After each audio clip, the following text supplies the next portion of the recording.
Voilà. Ce matin-là, j'ai fait un post tout à l'heure où je disais que j'arrêtais la musique. C'était la fin de ma carrière. Quelle fin? Il n'y a pas de fin de carrière. La fin de ma carrière sera la fin, c'est-à-dire où je serai en train d'agoniser sur un lit d'hôpital, en train de mourir. Sinon, moi, arrêter ma musique pour voir. J'ai fait ça pour voir la réaction des fans, la réaction des amis proches, des parents.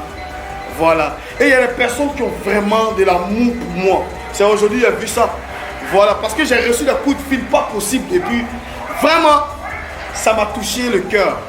Donc, arrêtez là. Ça sera trop donner raison à mon ennemi, à mes ennemis, aux gens qui ne veulent pas me voir réussir dans ce que je fais, aux personnes qui n'ont pas vraiment envie de me voir émerger dans la musique, aux personnes qui ont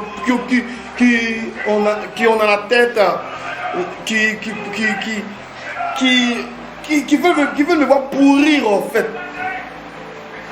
Je ne vais pas vous donner raison parce que ma musique, elle est tout ce que j'ai dans la vie. Ma musique, elle est ma femme, elle est mon ami, mon confident. C'est tout ce que j'ai dans ma vie, c'est tout ce que je fais. Voilà. Même si ça ne prend pas comme il se doit, je suis tétard. Voilà, on ne lâche pas l'affaire. Depuis quand tu as un petit guerrier en plus, laisser ce qu'il fait facilement, aussi facilement. Mon ami Arafat n'a pas baissé les plans jusqu'au bout, jusqu'à nous a quittés. Donc c'est pas moi Virtual Lasta. Il a laissé ma musique. Jamais. C'est pas moi, je suis désolé. J'ai vu, il y a des gens, depuis que j'ai commencé à travailler avec des machines, des robots. Depuis quand je me suis engagé avec des robots comme Vino, comme Elfazo Pascal, comme un nom que je n'ai pas cité ici aujourd'hui, il y a des personnes qui m'appellent, qui m'envoient des messages, qui me posaient des questions. Il y a des personnes qui m'ont envoyé des messages ici, qui m'ont dit qu'ils allaient me faire partir en France, ils allaient me faire voyager, ils allaient partir en France, ils allaient faire Suisse, Italie, ils allaient faire tel pays, juste pour pouvoir couper mon union avec mes gars. Les gens qui ont vraiment la foi, les gens qui ont vraiment, qui savent vraiment qui est Virtual Lasta, qui est cet artiste aventure qu'on peut peut-être mettre à nouveau sur la toile. J'ai vu ces personnes-là, des personnes mal intentionnées, méchantes personnes. Avant là, on ne vous voyait pas, mais maintenant, comme vous savez que je suis dans une structure bien organisée et une structure honnête qui travaille tranquille, qui fait voyager des artistes, qui donne des spectacles aux artistes. Aujourd'hui là, ces personnes-là viennent aujourd'hui me mettre des choses dans la tête. Non, vous ne m'avez pas mis des choses dans la tête. Au contraire, j'ai voulu vous montrer un peu comment ça se passe le showbiz et comment ça se passe le buzz. J'étais à la Yorogan, donc je suis un maître du buzz aussi. J'étais à la Yorogan, je sais comment ça se passe. J'ai mis mon poste en disant, j'arrête ma carrière. J'ai mis le nom des gens qui m'aident, les gens qui sont prêts pour moi, comme Papa Samuel Seya, Vino l'ambassadeur, Elfazo Pascal. J'ai mis le nom. J'ai trouvé ça bagaille. Il faut voir en bas. Ça m'appelle. Non, ne fais pas ça, ne renonce pas. Comme ça, les gens m'ont appelé. Mais ce que j'écoute aujourd'hui là sont des personnes qui font beaucoup pour moi. Ce que j'écoute sont des personnes qui font beaucoup pour moi. Alors, c'était un petit truc pour voir un peu la mentalité de l'Africain.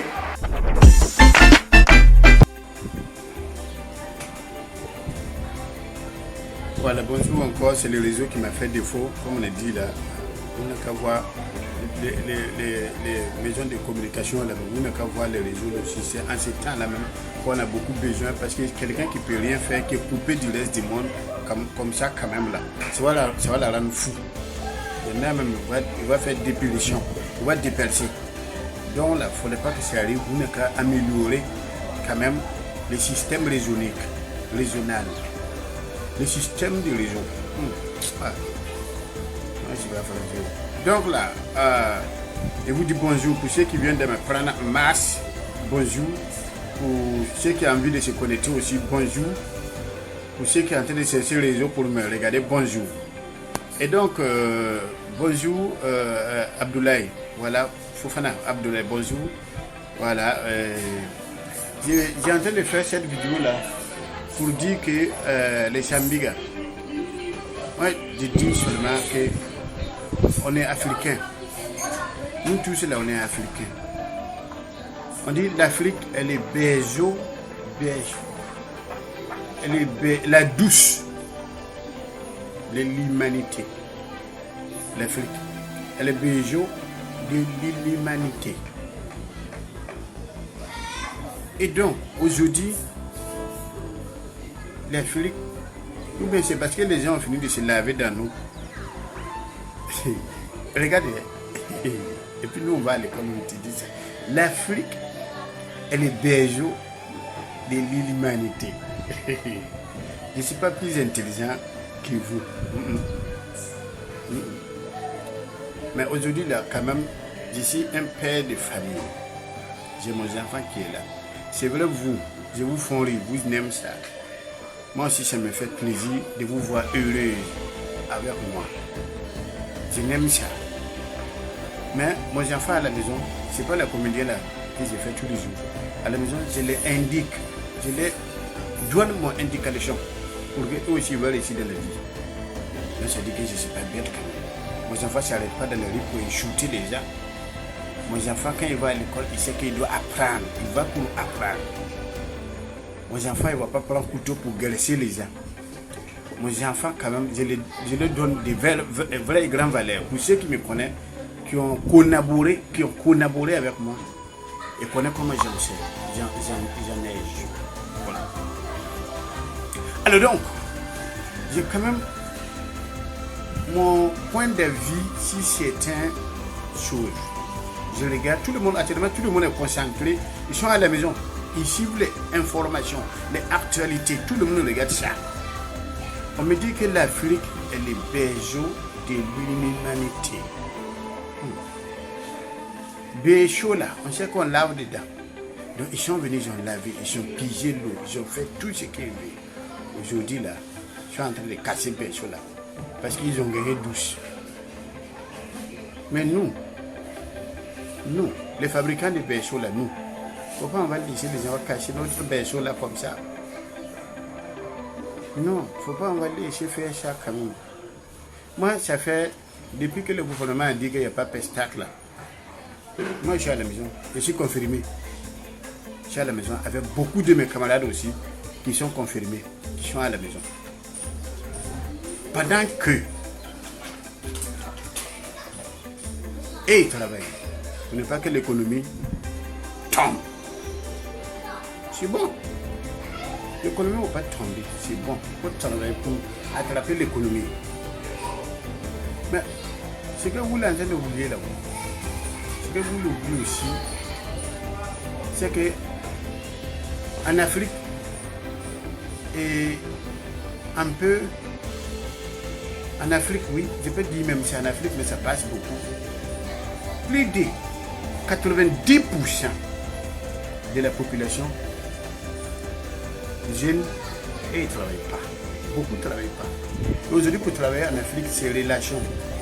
Je connais moi, même tonton là, même là, tant qu'il n'a pas placé tous ses enfants, toi-même là, pour que tu places, il faut attendre.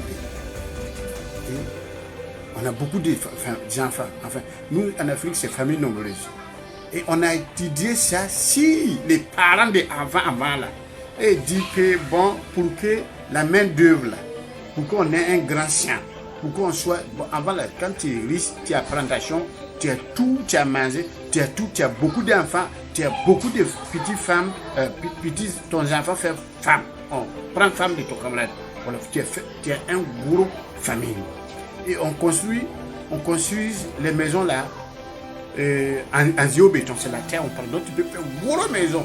Tout le monde est dedans, on dit, wow, le monsieur là, il est riche. Et tu vois son champ, c'est comme ça à perte de vue. Tu dis, waouh, il est riche. Donc, c'est laissé pour nous comme ça, question d'habitude. On est habitué avec ça. Donc, même maintenant là-haut, tu vois, c'est vrai que les gens sont en train de limiter 2 enfants, 3 enfants. Acquisez moi, je demande acquise beaucoup. 2 enfants, 3 enfants, mais chez nous en Afrique, tu vois, il y a 8 enfants, 9, voire même 11, 12. Excusez-moi. Et donc là, chez nous, c'est comme ça. Et je pense que ça va changer, mais c'est pas maintenant, ça va changer. Donc là, on a beaucoup de familles. Les enfants là, ton tonton n'a pas fini de mettre tous ses enfants à l'école. Fini de mettre tous ses enfants bien par la suite. Avant qu'il va passer, bon, même s'il t'a appelé, même toi-même là, peut-être que c'est le dernier travail là, sinon les bons postes là, ton famille n'a pas droit à ça. Il faut bouger, tu vas avoir ça. Et si ton tour donné, peut-être que c'est toi qui vas faire les courses de l'entreprise. Tu vas prendre moto ou bien voiture, c'est toi qui vas déposer les courriers, les enfants, et ils chignent les papiers. Toi, tu vas promener dans la ville. Et donc, c'est comme ça. Maintenant, ça me fait l'idée. C'est ça l'Afrique. Et donc, mais rares sont aussi les tontons. Rares, il y en a aussi parmi eux là. Et ils sont bons. Et ils disent, bon, mon petit, bon, il faut occuper tel poste là. Il y en a. Mais la majorité là, il y a beaucoup qui n'est pas forcément. Et même encore, si il t'a donné poste là, si tu es une femme, c'est que tu as sacrifié ton corps pour avoir ça. C'est pas maintenant, on ne gagne pas de travail là par rapport à ton diplôme ou bien par rapport à ce que tu mérites. Non. Si tu es femme, il y aura aussi des femmes qu'on donne par rapport à diplôme. Mais beaucoup aujourd'hui là, beaucoup, quand il y a les jeunes filles, beaucoup de la rue, beaucoup cessent de travailler, beaucoup ont des grands diplômes, souvent ça devient servante. Souvent, il y a beaucoup de choses qui se passent. Et tout ça, ça se passe. Moi, je connais pour l'Afrique, je ne connais pas pour le reste du monde, je connais pour l'Afrique. Là, il parle de ça. Donc là, c'est compliqué. Donc, ça fait que 90% des personnes là qui sont à la maison, ils ne font rien. Ils ne font rien, ils ne travaillent pas. Ils sont obligés de vivre le jour que le jour. Le papa aussi, il est à la retraite. Et en Afrique, quand tu as gagné un travail là, ça devient maintenant maraboutage. Il va même médicaments là, jusqu'à quand on dit tu dois aller à la retraite, il court, ça va voir son marabout. Faut faire, je n'ai pas encore prêt, je n'ai même pas encore construit. Mais tu as été jeune, tu as travaillé jusqu'à. C'est pas dans ton vieux jour là que tu vas vouloir construire. Il s'envoie là, il va mettre n'importe quoi. Tu vois, mais il va tirer l'autre pour la poste. C'est pas bon. On ne pense à ça. Tu vas ôter la vie de quelqu'un pour le travail. Non, c'est pas bon. Donc là, c'est comme ça nous dit en Afrique. Aujourd'hui, nous sommes à la maison. J'ai fait mon analyse, nous sommes à la maison. Avec tous les artistes aujourd'hui, on ne peut pas faire spectacle devant des chaises vides. C'est pas possible. J'ai un talent qui me ronge. Je vais l'exprimer. J'ai besoin du peuple pour exprimer mon talent. Bon, donc si je ne peux pas exprimer ce talent-là, et c'est quand j'exprime ce talent qu'on gagne aussi, pour moi aussi, et ça fait aujourd'hui que Dieu fait grâce pour nous la grâce. Pour le culte d'évangile. Moi, je suis à la maison. Pendant qu'il travaille, on ne sait pas le temps là, ça va durer combien de temps. Cette crise-là, on ne sait pas ça va durer combien de temps. Moi, c'est mon impression, comme l'impression que c'est que c'est vie, c'est les Occidentaux, là, ça va forcément arriver ici. Nous, on n'est pas obligés. Et aujourd'hui, dans nos aéroports, je répète encore, dans nos aéroports, le système de sécurité est tellement rude que même quelqu'un, quand il a avalé de drogue, on sait qu'il a avalé de drogue. Quelqu'un qui a avalé de drogue, on sait qu'il a avalé de drogue. Maintenant, on sait que les viloristes là, c'est de telle période à telle période que ça a commencé à se survivre en Afrique. Surtout en Côte d'Ivoire, je prends mon cas. Il y a la police criminelle, on a tellement de police, on a tellement scientifique, on a tellement de police. Et dans le système du réseau de l'aéroport, ceux qui ont rentré, on connaît. Ils sont, comment on appelle ça? Ils sont quand même dans le fichier national des policiers là, quand même. On sait où ils sont. Il y a, comment on appelle ça? On prend les passeports, on fait les références, on connaît. Donc quand les problèmes arrivent comme ça, là, c'est pas la police qui manque, c'est pas les moyens qui manquent. On peut aller dans les maisons où les gens là, sur l'entrée là, on connaît là-bas. On met les cartes. On met les cartes là, un peu, on les trouve. On ne va pas les effrayer. C'est juste pour faire les contrôles. On fait les contrôles. C'est l'État qui demande. On fait les contrôles. On voit que lui, là, quand il est testé politiquement, il dit bon, on va te suivre. On a affolé personne. On a quand même mis 16. Hier, j'ai été heureux de savoir à la télévision quand ils sont été, ils disent ça va devenir un peu. Quand ils se sont dit que c'est 3 cas, il y a eu aujourd'hui en Côte d'Ivoire. 3 cas là, c'est pas bon. Mais bon, on a pu avoir espoir. Parce qu'on ne sait pas ça là, ça va durer combien de temps. Les gens vont mourir. Moi, ce qui me fait peur, j'ai peur du pire après. Je commence à avoir peur du pire parce que quelqu'un qui va laisser à la maison jusqu'à. Il dépense seulement. Il dépense, l'argent là sort. Il sort l'argent seulement. Il ne gagne pas. J'ai peur de ça. Demain, s'il n'y en a plus là, qu'est-ce qu'il va devenir? Aujourd'hui, là, comme on est encore niveau fraîchement dans la chose, donc les gens vont vraiment. Quand ça va arriver là, voilà, est-ce que vous avez pensé à ça? C'est en voie facture. Regarde comme ça. Je ne sais pas si c'est au Niger ou bien c'est où là. Le gouvernement, il prend en charge, il dit les factures là, on va gérer. Le gouvernement a pris ça en charge. Facture d'eau, facture de courant. Il a pris ça en charge. Pourquoi on ne peut pas faire ça? C'est nous ici.